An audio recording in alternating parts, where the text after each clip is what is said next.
Congress party में एक बार फिर से बगावत के सुर तेज होने वाले हैं और इसका सीधा सा खामियाजा उठाना पड़ेगा कांग्रेस पार्टी और राहुल गांधी को। वो कौन से दो दिग्गज नेता है जो कि राहुल गांधी की मुश्किलें बढ़ा सकते हैं, और इसके लिए जिम्मेदार भी कोई और नहीं बल्कि खुद विपक्ष के नेता और सांसद और कांग्रेस पार्टी के दिग्गज नेता राहुल गांधी है। राहुल गांधी अक्सर इस तरीके के फैसले लेते हैं जिसकी वजह से उनके ही नेताओं की मुश्किलें बढ़ जाती हैं और खुद की भी मुश्किल बढ़ा लेते हैं। वो कहते हैं ना कि अगर आपको सत्ता मिलती है और सत्ता ठीक से संभालना ना आए, सत्ता का तालमेल आपको बैठाना ना आए, तो इसकी वजह से आपके सामने मुश्किल तो खड़ी होगी, साथ ही आपके जो साथी है उनकी भी परेशानी बढ़ सकती है। तो इस पर आज विस्तार से बात करने वाले हैं और साथ ही आपको बताएंगे कि आखिर वो कौन से दो दिग्गज नेता है जो अब कांग्रेस पार्टी की मुश्किल बढ़ा सकते हैं, और इसके लिए जिम्मेदार कोई और नहीं बल्कि खुद राहुल गांधी है। नमस्कार, मैं हूं आपके साथ अनुपमा खोपरे और आप देख रहे हैं एबीसी न्यूज। दरअसल हम बात कर रहे हैं कर्नाटक की। इन दिनों कर्नाटक में सियासी भूचाल देखने को मिलने वाला है। वो इसलिए क्योंकि इसके दो मुख्य चेहरे, कर्नाटक के मुख्यमंत्री सिद्धारमैया और इसके साथ ही डिप्टी सीएम और कांग्रेस के प्रदेश अध्यक्ष डीके शिव कुमार, इन दोनों के बीच में खटपट की खबरें सामने आ रही है।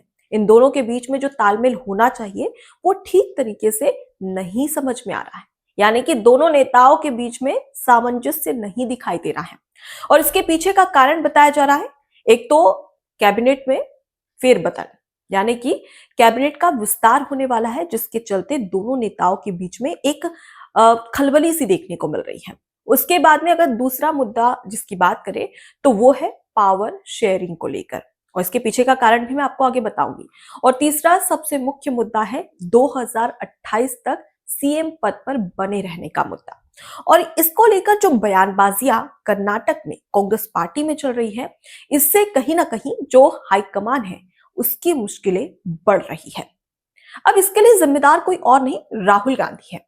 वो कैसे, वो भी हम आपको आगे बताएंगे, लेकिन फिलहाल बता दें कि जो कर्नाटक के मुख्यमंत्री हैं सिद्धारमैया, वो दिल्ली पहुंचे और इस दौरान माना जा रहा है कि प्रधानमंत्री नरेंद्र मोदी से उनका अपॉइंटमेंट फिक्स हो चुका है। वो प्रधानमंत्री से मुलाकात करने वाले हैं। अब इस बीच में deputy CM DK Shiv Kumar से जब मीडिया बातचीत करती है, उनसे सवाल करती है सीएम के मुलाकात पीएम से लेकर, तो इस दौरान वो कहते हैं कि सीएम पीएम है, एक दूसरे से बात कर सकते हैं और जरूरी नहीं कि इसके पीछे भी कोई ना कोई राजनीतिक बात ही होगी, ये कहते हैं डीके शिव कुमार। लेकिन अंदरूनी अगर बात करें तो सूत्रों के हवाले से ये बात समझ में आ रही है कि सिद्धारमैया जो कि कर्नाटक के मुख्यमंत्री है और deputy CM DK Shiv Kumar के बीच में खटपट है और दोनों ठीक तरीके से बातचीत दोनों की नहीं हो पा रही है।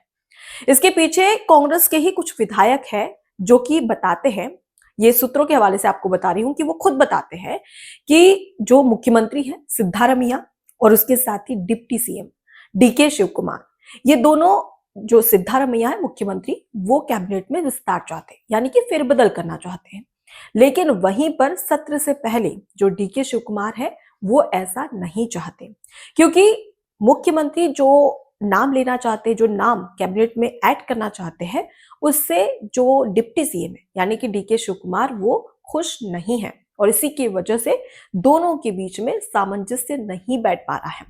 लेकिन क्या यही असली वजह है? नहीं, इसके पीछे की असली वजह है सीएम पद।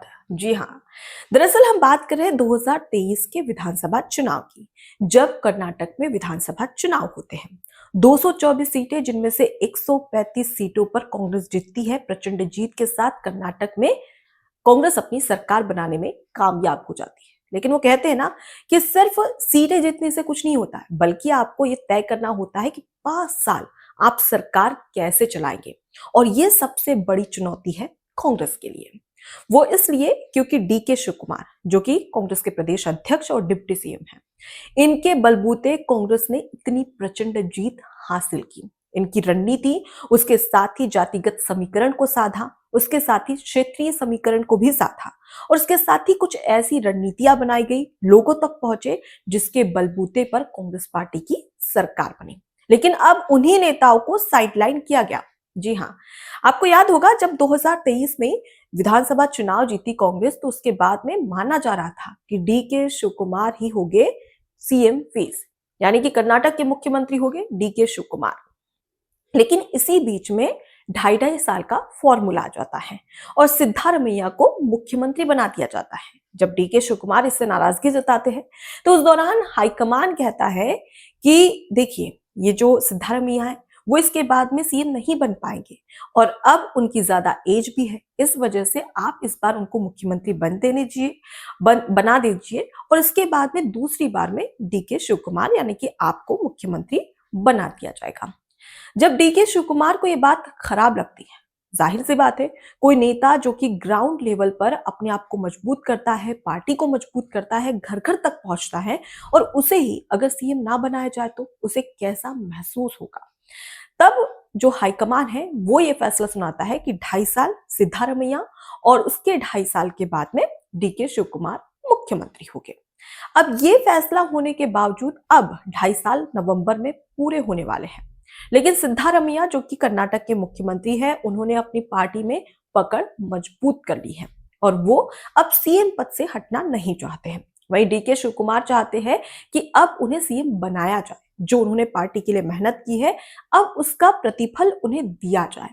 अब इसी को लेकर खींचतान दोनों ही दिग्गज नेताओं के बीच में चल रही है। अब इसी बीच में जो डी के शिव कुमार है वो भी दिल्ली में है और वहीं मुख्यमंत्री सिद्धारमैया भी दिल्ली में है। दोनों नेता एक ही जगह पर दिल्ली में है, लेकिन हाईकमान से अलग अलग मुलाकात की जा रही है। दोनों ही अलग अलग बयान दे रहे हैं, जिससे साफ जाहिर होता है कि आने वाले समय में कर्नाटक में कांग्रेस में सब कुछ ठीक नहीं होने वाला है। और इसका बड़ा मैसेज यह है कि जो खुद मुख्यमंत्री है सिद्धारमैया वो अब प्रधानमंत्री से अपॉइंटमेंट ले चुके हैं मुलाकात का। अब इस मुलाकात को क्या कहा जाए इस खींचतान के बीच में, ये तो आने वाला वक्त ही बताएगा। लेकिन फिलहाल डी के शिव कुमार के जो बगावती तेवर है वो देखने को मिले हैं और ऐसा नहीं है कि सिर्फ पहली बार, कई बार ऐसा हुआ है। दरअसल आपको बता दें कि डी के शिव कुमार जब कर्नाटक में विधानसभा सत्र चल रहा था, इस दौरान वो अचानक से खड़े होते हैं और आरएसएस का गीत सदा वत्सले गाने लगते हैं और इस गीत के बाद में वो काफी ज्यादा कांग्रेस उनको यहाँ पर कहीं ना कहीं उनके ऊपर बयानबाजी भी करती है। कांग्रेस उनको जमकर लताड़ लगाती है और ये कहती है कि आखिर आप बीच सत्र में कैसे आरएसएस का गीत गा सकते हैं, और इसे लेकर जमकर सवाल खड़े होते हैं। अब उसके बाद में उन्हें एक बयान देना पड़ता है, वो सामने आते हैं मीडिया के सामने और डी के शिव कुमार कहते हैं कि मैं हमेशा से कांग्रेस का था और हमेशा से कांग्रेस का रहूंगा। ये पहली बार। अब इसके बाद में एक और घटना ऐसी होती है।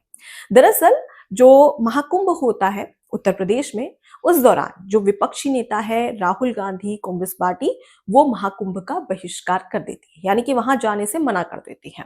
लेकिन इसी बीच में कर्नाटक के डिप्टी सीएम और प्रदेश अध्यक्ष डी के शिव कुमार वहां जाते भी है, बकायदा जो माथा होता है उस पर टीका लगाकर वहां पहुंचते हैं अपने परिवार के साथ में और आस्था की डुबकी भी लगाते हैं। वो वीडियो काफी ज्यादा वायरल हो रही थी। अब ऐसी कई सारी घटनाएं सामने आई हैं जिससे साफ नजर आता है कि डी के शिव कुमार ने अपने बगावती तेवर दिखाना शुरू कर दिया है। और सबसे बड़ी बात कि आखिर ये स्थिति आती क्यों है कांग्रेस के सामने।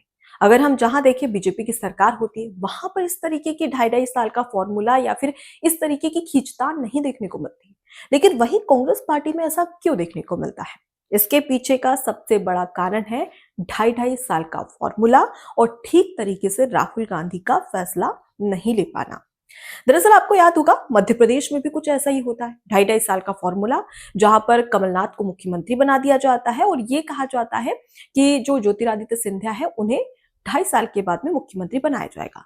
लेकिन 2.5 साल में मुख्यमंत्री तो छोड़िए, उन्हें डिप्टी सीएम भी नहीं बनाया जाता है, जिसके बाद में ज्योतिरादित्य सिंधिया बीजेपी में चले जाते हैं और इसका सीधा सा खामियाजा कांग्रेस पार्टी को भुगतना पड़ता है। क्यों? क्योंकि राहुल गांधी का फैसला ही ऐसा है। अब आगे बढ़ते हुए बात कर लेते हैं राजस्थान की। राजस्थान में भी जब चुनाव हुए थे तब अशोक गहलोत और सचिन पायलट इनको भी 2.5 साल की जो घंटी है वो पकड़ा दी थी। उसके बाद में 2.5 साल के बाद में अशोक गहलोत ने साफ बोल दिया था कि मैं सीएम पद से पीछे नहीं हटूंगा। अब उसके बाद में सचिन पायलट क्या करे, तो उनकी नैया तो बीच मझधार में ही अटक गई। क्यों? राहुल गांधी की वजह से। अब बात कर लेते हैं छत्तीसगढ़ की। छत्तीसगढ़ में भी कुछ ऐसा ही हुआ था, जहां भूपेश बघेल को मुख्यमंत्री बना दिया गया था और टीएस सिंहदेव को यह कहा था कि 2.5 साल के बाद में आपको मुख्यमंत्री बना दिया जाएगा।